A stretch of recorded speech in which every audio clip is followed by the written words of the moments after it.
Kejaksaan Agung menyerahkan uang hasil sitaan kasus korupsi ekspor CPO minyak kelapa sawit senilai 13 triliun rupiah ke pemerintah. Uang ini dikumpulkan dari 3 terdakwa korporasi, yakni Wilmar Group, PT Musimas Group, dan Permata Hijau Group.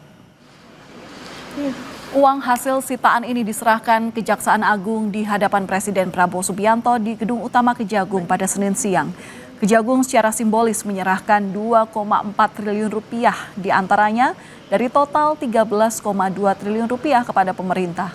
Uang ini disita Kejagung dari 3 terdakwa korporasi kasus korupsi ekspor CPO minyak kelapa sawit periode 2021-2022. Rampasan negara berupa uang akan kami serahkan kepada Kementerian Keuangan dan sebagai instansi yang berwenang mengelola keuangan negara.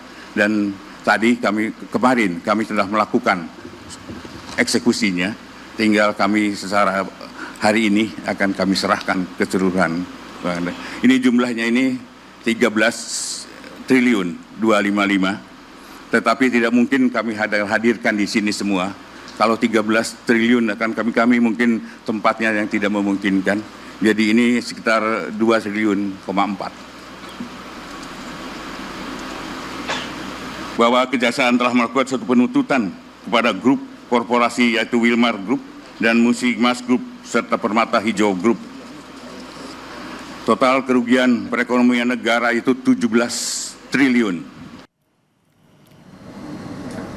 Presiden Prabowo Subianto bilang penyerahan uang pengganti kerugian negara jadi pertanda baik mengawali 1 tahun pemerintahan Prabowo Gibran. Prabowo minta Kejaksaan Agung untuk terus mengejar uang negara yang diselewengkan agar bisa dialokasikan untuk kepentingan rakyat. Kebetulan ini pas 1 tahun saya dilantik sebagai presiden.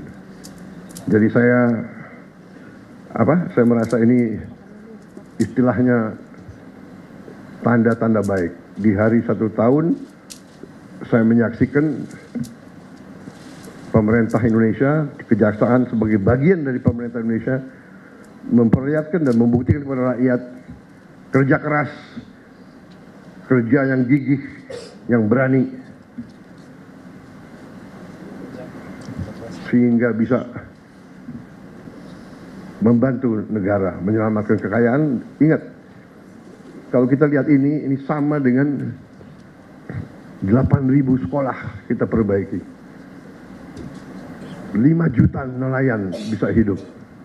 5 juta dengan uang yang ada di sini.